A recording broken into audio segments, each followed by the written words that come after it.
So, hello to Ian de Massini, whose setting of Away in a Manger has just been published by Stainer and Bell.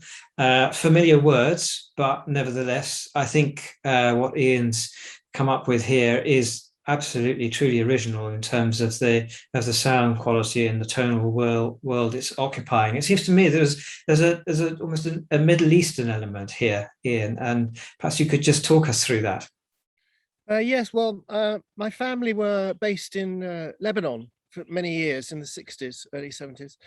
And that's always had a profound influence on my attitude to being British and what is British and Englishness. And having listened to the carol service at King's for many years, often that setting of Away in a Manger, it being one of the most popular carols, it's always in my mind felt disconnected from its true origins of a woman giving birth in a very poor, lowly place in the Middle East. So I wanted to try and bring back some of that element into the beginning and ending of my setting. We're using a mode from the Middle East. It's also a traditional Jewish mode as well. And then contrast that in the middle by coming over to Western Europe and having a harmonized section in the middle, more in the style of a romantic English style. I think you've merged those worlds fantastically, and I think choirs will really enjoy this twist on the sort of traditional Christmas sort of musical theme, where you get sleigh bells and snow and everything. It really does transform us to the heat of the Middle East, and that's fantastic. Now, what sort of choirs do you have in mind as being groups that you think would enjoy singing this piece? Well, from experience, I've kept it very open. So the score includes a piano reduction, and that allows even the simplest of choirs, the most inexperienced of choirs, they can just sing the melody through if they like, in unison, octaves, with the organ or piano or whatever instruments they've got to accompany it. It can be as simple as that, because they still get the chance to sing the Middle Eastern mode at the beginning and ending, and the more traditional melody in the middle. And it can go all the way up to professional choirs who want to sing it maybe one to a part, just four voices unaccompanied, as a little moment of meditation in a bigger context. Absolutely, and certainly to anybody who's watching this chat, if you click elsewhere on the Stainer and Bell website, you'll be able to access a moving score where you can see the music, and you can also hear a performance of the carol, which I think these elements come out very, very strongly.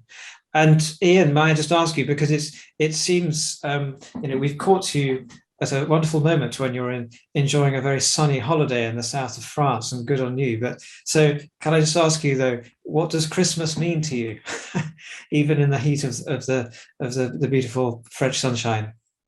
Christmas means connecting with the past and the present and the future. I mean, ever since I'm a boy of 5, I've either listened to the King's live broadcast, or since the age of 17, I've attended it live for over 40 years.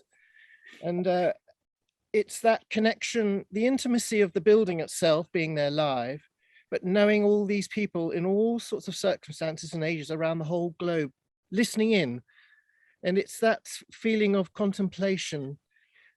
It's beyond any particular religion, it's beyond place and time. And I was unable to go last year. No one was able to go because of COVID, and I desperately miss that in my life.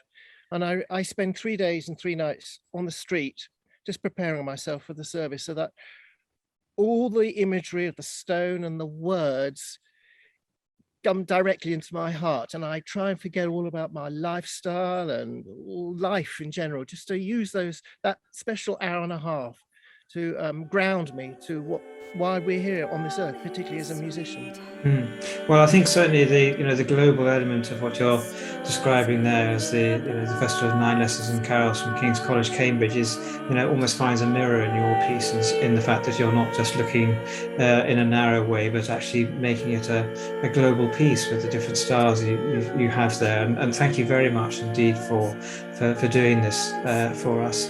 So just to say again that full details of Away in a Manger by Ian de Massini can be found on our website. So we would encourage you to have a listen, and I'm sure you'll find it very original, very enjoyable indeed. So, Ian, thank you for joining us, and I won't interrupt your holiday any longer. Thank you so much.